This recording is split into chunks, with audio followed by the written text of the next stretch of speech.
بسم اللہ الرحمن الرحیم۔ تمام دیکھنے والوں کو محبت بھرا سلام۔ آج آپ کی خدمت میں ایک خوبصورت واقعہ پیش کرنا چاہتا ہوں۔ 19ویں صدی کا آغاز ہے اور لیا کی سرزمین،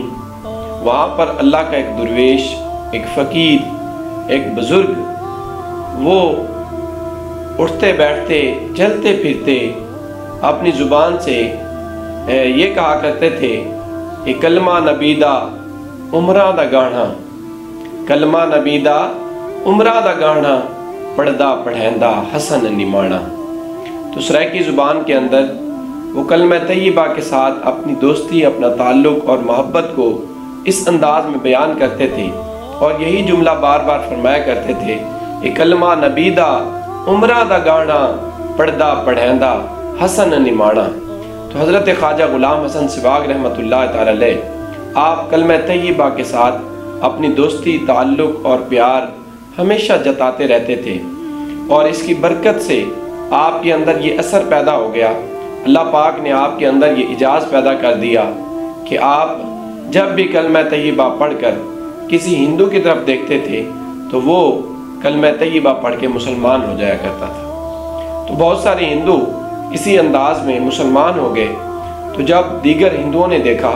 کہ یہ تو آئے دن بہت سارے ہمارے ہندو اپنا دین، اپنا مذہب، دھرم وہ چھوڑ کر مسلمان ہو رہے ہیں، اسلام قبول کر رہے ہیں، تو انہوں نے آپ کے خلاف مقدمہ درج کروا دیا۔ تو اس وقت چونکہ بر صغیر پاک و ہند کے اوپر انگریز مسلط تھے، تو جج جو ہے وہ ایک انگریز تھا، اس کے پاس جب یہ مقدمہ پہنچا، بہت سارے ہندو بھی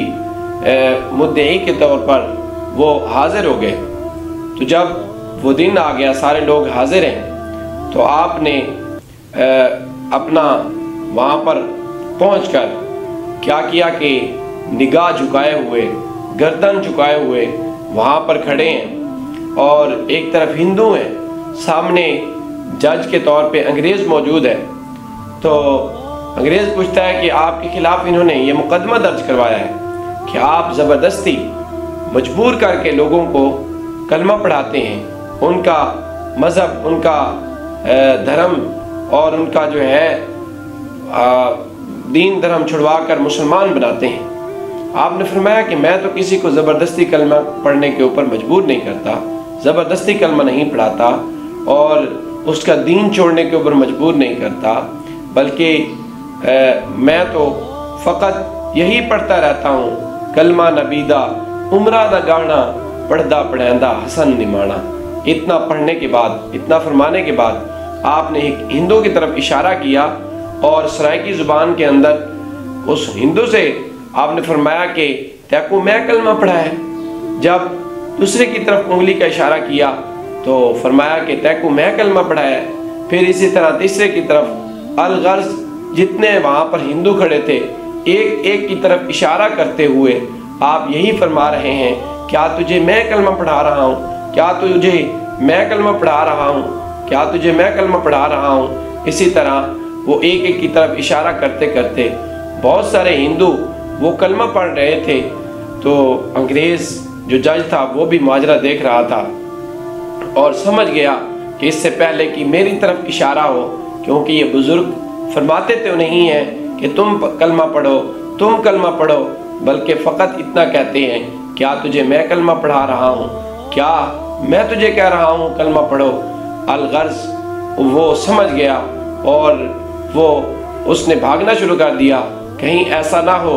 کہ میری طرف بھی اشارہ کر کے یہی کہہ دیں کہ کیا تجھے میں نے کلمہ پڑھایا ہے۔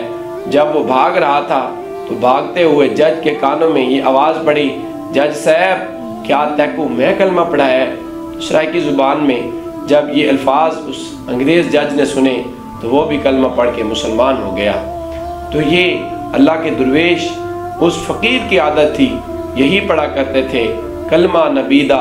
عمرہ دا گانا، پڑھدا پڑھیندا حسن نمانا۔ تو یہی پیغام اور میسج ہے کہ کلمہ طیبہ جو ہمارے ایمان کی اساس ہے، جو ہمارے ایمان کی بنیاد ہے، جو ارکان اسلام میں سے پہلا رکن ہے، تو اس کلمے کے ساتھ ہمیں وفاداری کرنی چاہیے، محبت کرنی چاہیے، اس کے ساتھ سچی دوستی لگا لینی چاہیے، کیونکہ حضور نے فرمایا یہ وہ کلمہ ہے کہ جو اسلام قبول کرنے سے پہلے اگر جو جتنا بھی گناہ گار ہو، جتنا بھی خطا کار ہو، جتنے بھی اس نے جرم کر رکھے ہوں، جتنا بڑا مجرم ہو، جب وہ کلمہ طیبہ پڑھ کے دار اسلام میں داخل ہوتا ہے تو اس کے پہلے کے سارے گناہ معاف کر دیے جاتے ہیں۔ پھر اسی کلمہ طیبہ کی برکت سے ہی جب وہ نیک اعمال کرتا ہے تو اسے اجر و ثواب دیا جاتا ہے، اور یہی کلمہ طیبہ انسان کو اگر دم واپسی یعنی آخری لمحے جب انسان دنیا سے جا رہا ہو، جب یہ کلمہ طیبہ نصیب ہو جائے تو حضور نے فرمایا انسان کی سب سے بڑی کامیابی یہی ہے، سب سے بڑی کامیابی یہی ہے کہ وہ اپنا ایمان، اپنا اسلام، اپنا کلمہ سلامت لے کر جائے۔ دعا ہے کہ اللہ کریم ہمارا خاتمہ ایمان پر فرمائے اور کلمہ طیبہ کے ساتھ ہمیں سچی دوستی، محبت اور وفاداری کرنے کی توفیق عطا فرمائے۔ وما علینا الا البلاغ۔